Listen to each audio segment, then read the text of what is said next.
This story on Trump's Russia paranoia is terrifying. The Washington Post published a breathtaking piece this week detailing the depth and breadth of President Donald Trump's blind spot on Russia. The story is, in a word, terrifying. Trump, as revealed in scrupulous detail in the article, simply does not believe the unanimous conclusion of the U.S. intelligence community, that Russia purposely sought to interfere in the 2016 election to help his candidacy and hurt the bid of Hillary Clinton. Trump's refusal to acknowledge that fact is, according to sources in the Post story, entirely attributable to the fact that he believes doing so would somehow invalidate or weaken his victory and his presidency. This paragraph, up high in the Post story, is a stunner. The result is without obvious parallel in U.S. history, a situation in which the personal insecurities of the president, and his refusal to accept what even many in his administration regard as objective reality, have impaired the government's response to a national security threat. The repercussions radiate across the government. Stop. Go back. Read that paragraph again.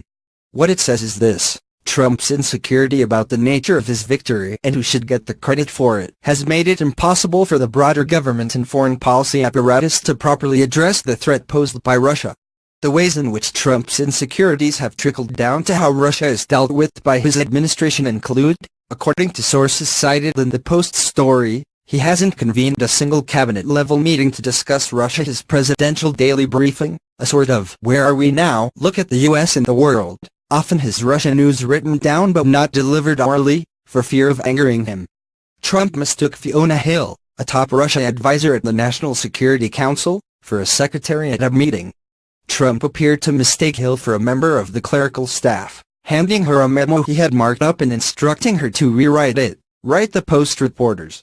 There's much more in the story, but it's all to the same basic point. Trump's obsession with proving that he won fair and square means that he cannot admit that Russia actively aimed to meddle in the election.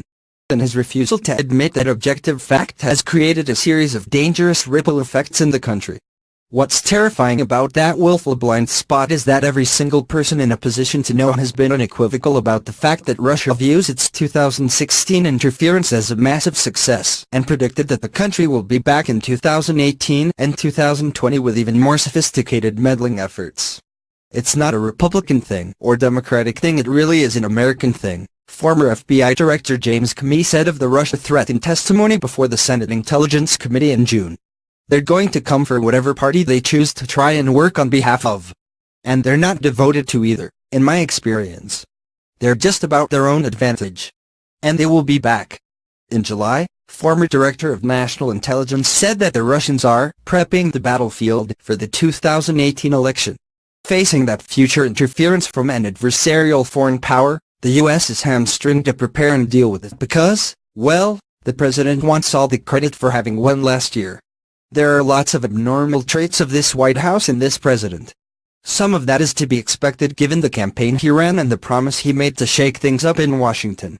Others, like his approach to Russia, are not just abnormal, but dangerous to his presidency and the country at large. Perhaps most unnerving is the fact that no one, inside the administration or out, believes anything will change in Trump's approach to Russia. In fact, Trump called Putin on Thursday after the Russian leader's year-end press conference. He said very nice things about what I have done for this country in terms of the economy, but he said also some negative things in terms of what is going on elsewhere, Trump said on Friday morning. The primary point was to talk about North Korea.